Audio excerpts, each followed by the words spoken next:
à tous, on se retrouve aujourd'hui pour que je vous parle de mes lectures depuis la mi-janvier jusqu'à la mi-février et j'ai 5 ouvrages à vous parler, 4 romans et une nouvelle numérique. C'est parti tout de suite parce que je sens que cette vidéo va être un peu plus longue que d'habitude. Alors, premier ouvrage, il s'agit des Outrepasseurs, le tome 1, Les héritiers de Cindy Van Wilder. Roman fantastique et historique à la fois. Il s'agit de l'histoire de jeunes gens qui sont touchés par une malédiction millénaire, enfin centenaire, puisque leurs ancêtres au Moyen-Âge ont été maudits par des fées.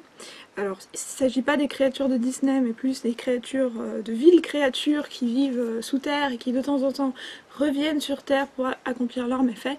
Donc ils ont été maudits, ces ancêtres, au Moyen-Âge. Et depuis, ils se transforment en métamorphes de génération en génération. Voilà, il s'agit de plusieurs maisons différentes. Vous avez des renards, vous avez des ours, vous avez des lions, vous avez toute une panoplie de personnages. Ce que j'ai vraiment aimé à l'intérieur de ce livre, c'est que bon, le début est assez lent à se mettre en place puisqu'il part de l'époque moderne. Vous savez après que j'ai une affection particulière pour les romans historiques.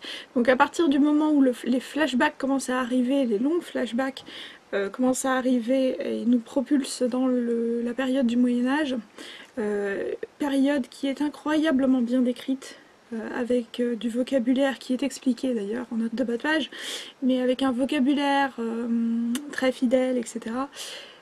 C'est juste un pur bonheur, c'est vraiment très bien écrit, ça se lit super bien, c'est très fluide, ça vous emporte complètement, et donc je dis chapeau pour ce premier tome des Outrepasseurs par Cindy Van Wilder, qui est publié chez Gulfstream Editor, j'ai oublié de vous le dire.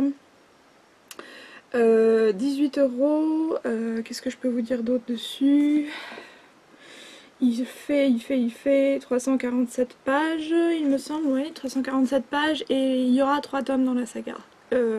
Sachant que la publication des tomes ne va pas forcément être un par an, mais je crois qu'elle va être un peu plus rapprochée, donc si vous avez l'occasion, jetez-vous dessus, vraiment vous ne serez pas déçus, et puis en plus de ça, comme je vous l'avais déjà dit la dernière fois, magnifique couverture. Ensuite, vous avez remarqué que je vais un peu vite pour vous présenter les livres parce qu'il y en a une petite pile. Je vous parle de Belle Époque par Elisabeth Ross, paru à la collection R, édition Robert Laffont. Que dire dessus? Donc roman historique qui se passe à la Belle Époque, donc fin du 19e siècle, 1889, à l'époque de la construction de la Tour Eiffel à Paris.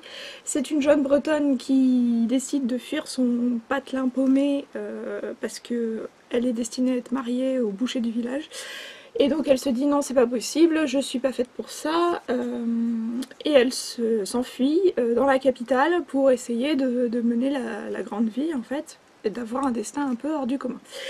Elle va répondre à une annonce, l'annonce qui est derrière la couverture d'ailleurs, une annonce où on demande des femmes pas trop élégantes, pas trop jolies, pour servir de repoussoir, en tout cas c'est pas précisé dans l'annonce, mais quand elle va aller justement postuler pour le poste, justement, dans l'agence de Monsieur Durando, elle va se rendre compte qu'en fait, voilà, son rôle, ça va être de servir de repoussoir, de faire valoir pour des riches dames de la haute société qui veulent se démarquer des autres femmes autour d'elle en prenant quelqu'un qui est, on va pas dire forcément laid, mais en tout cas moins attirant pour les mettre en valeur, elles.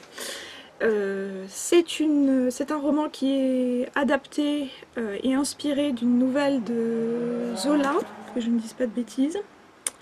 Oui, Les Repoussoirs, qui est d'ailleurs présente à la fin du livre, et ça c'est un plus. Vraiment très bon ouvrage, qui fait vraiment la part belle au Paris de cette époque, c'est-à-dire il y a vraiment des beaux clins d'œil à certains tableaux des impressionnistes. Des belles descriptions des techniques de l'époque, comme le daguerréotype, savoir la photographie, les premiers balbutiements de la photographie, les grands monuments, etc. qui sont en train de se construire. C'est vraiment une immersion totale à l'intérieur de cette époque. Outre le sujet du roman, c'est vraiment très très bien écrit. Seul petit hic, c'est qu'il y a énormément de coquilles à l'intérieur de ce livre. Je ne sais pas ce qui s'est passé avec la collection R pour ce roman, parce que d'habitude c'est beaucoup mieux relu.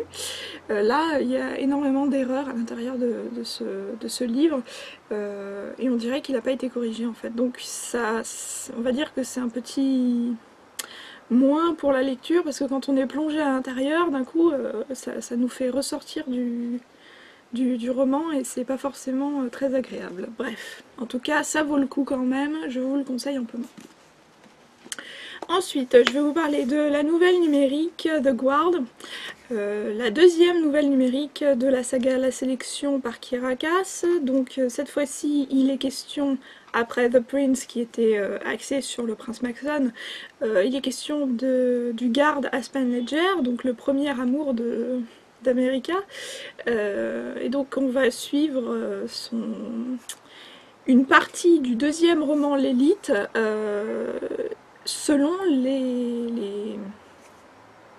à travers les yeux du garde à Aspen, et on va se rendre compte voilà quoi, des sentiments qu'il éprouve vis-à-vis d'America, je vais finir par y arriver, des sentiments qu'il éprouve envers America et de son rapport avec l'autorité, puisqu'il est employé pour être garde royal, mais d'un autre côté, il aime toujours America, et il peut pas s'empêcher de voir Maxon et America ensemble, et il peut rien faire quelque part, donc c'est quelque chose d'assez spécial.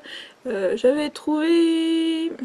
l'ai trouvé bien, on va dire, mais je trouvais qu'on apprenait moins de choses sur les coulisses du pouvoir de toute cette saga que lors de la nouvelle numérique Le Prince, où justement on apprenait beaucoup de choses sur la personnalité du roi, sur la façon dont il gouvernait. On s'apercevait que c'était peut-être un peu plus sombre qu'on ne le pensait, que tout n'était pas forcément beau et glamour.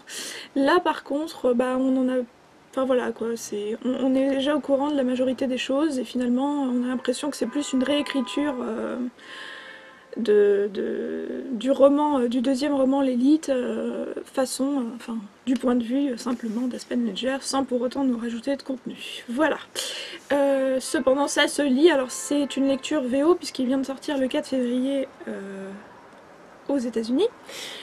C'est uniquement disponible pour les tablettes et les liseuses numériques. Il n'y a pas pour l'instant de traduction de prévu, en tout cas de date de sortie en version française à la collection R. Mais bon, on peut penser qu'ils vont le traduire puisqu'ils ont traduit déjà Le Prince. Donc ça va venir, mais on ne sait pas quand. Ensuite, quatrième livre, on va y arriver. Il s'agit de Mystic City de Theo Lawrence, le tome 1 paru chez Pocket Jeunesse début janvier, je crois que c'est le 2 janvier, il me semble. Que dire, réécriture du conte de la légende de Roméo et Juliette dans un New York futuriste, donc c'est un peu une dystopie quelque part, dans un New York futuriste qui serait immergé par les eaux. En tout cas, les rues seraient immergées par les eaux, donc référence à Venise, etc., avec les gondoles et tout ce qui va avec. Où les classes supérieures vivraient dans les hauteurs, des gratte-ciel de Manhattan, etc. Et les classes défavorisées vivraient dans les bas-fonds. Et parmi les classes défavorisées, on trouve les mystiques, qui sont une catégorie de population qui sont douées de pouvoirs surnaturels, mais qui sont obligés d'être drainés de leur pouvoir par l'autorité, parce qu'apparemment l'autorité a peur de ses pouvoirs et en même temps se sert de ses pouvoirs pour alimenter la ville, etc. Donc c'est assez intéressant. Donc forcément l'histoire, c'est une fille des hauteurs qui va tomber amoureuse de quelqu'un d'un clan opposé, etc. Et un amour impossible, je vais pas tout vous dévoiler parce que c'est assez complexe, mais c'est bien écrit, Ça n'a pas forcément été un coup de cœur pour moi parce que je suis pas trop dystopie forcément, mais c'est bien écrit et ça se lit, c'est assez intéressant. Plus on avance dans le roman, plus on a envie de savoir qu'est-ce qui va finir par se passer. Le livre se termine de façon assez intense et enfin, on a déjà à la fin du livre, vous avez les premiers chapitres du deuxième volume. Je ne sais pas quand est-ce qu'il sortira. Mais en tout cas, ça se lit, c'est très bien. Si vous adorez la dystopie, vous allez adorer ce livre, donc je vous le conseille. Voilà. Et dernier roman que je viens tout juste de terminer, alors cette fois-ci c'est un thriller policier français. Il s'agit des Larmes de Pancrace par Maloc, qui est le pseudonyme de l'auteur, hein, parce que l'auteur s'appelle pas réellement comme ça, et en fait l'auteur, la particularité c'est qu'il a repris le pseudonyme du commissaire qui est le héros de ce livre. Alors rapidement, c'est un roman policier qui se passe dans les vignobles bordelais où il se passe un meurtre. Dès le début, dès les toutes premières pages. Donc on peut dire que pour le coup, vous n'allez pas lire désespérément en vous demandant qu'est-ce qui va finir par se passer et quand est-ce que ça va commencer. Là, vous êtes directement plongé à l'intérieur. Donc un meurtre qui est commis, le commissaire qui est en vacances dans la région va être appelé par un de ses anciens collègues et amis pour enquêter sur le crime. Alors commissaire qui est un personnage en lui-même, qui est très rocambolesque, etc. Et ce meurtre va être, au fur et à mesure des recherches du commissaire, on va s'apercevoir qu'il est peut-être lié à une malédiction qui date de l'époque des Templiers. Donc bon, alors il y a certains flashbacks au fur et à mesure du livre, tout au long du livre, il y a certains flashbacks qui prennent pas forcément tant d'importance que ça dans la résolution de l'enquête, contrairement aux Outrepasseurs où vraiment là les flashbacks sont l'essentiel du livre, constituent l'essentiel du livre. Mais là c'est une excellente enquête, vraiment, c'est passionnant parce qu'il y a une première enquête qui va ensuite découler sur une autre enquête, un autre meurtre qui a été classé depuis plusieurs années, donc il y a énormément d'enquêtes qui se chevauchent les unes sur les autres. Et en tout cas c'est passionnant, c'est vraiment, c'est écrit de la façon, comment je pourrais vous expliquer ça ? Vous lisez ce livre comme si vous regardiez une série télé ou que vous regardiez un film policier en fait. C'est vraiment à ce point bien écrit et bien enchaîné. Vous voyez les scènes, vous imaginez vraiment être devant une série télé. Donc, pas forcément un coup de cœur, mais en tout cas une bonne impression sur ce livre si ça vous tente. Donc c'est aux éditions Fleuve Noir et ça va paraître... je veux pas dire de bêtises, mais j'ai envie de dire vers le 13 février, il me semble. Vérifiez sur le site de la FNAC ou autre. En tout cas, mi-février, ça sera paru. Voilà. Et bien, c'était tout pour ces lectures. Pour le coup, je vous souhaite de très bonnes lectures à vous aussi. Et je vous dis à très bientôt pour une nouvelle vidéo. Salut!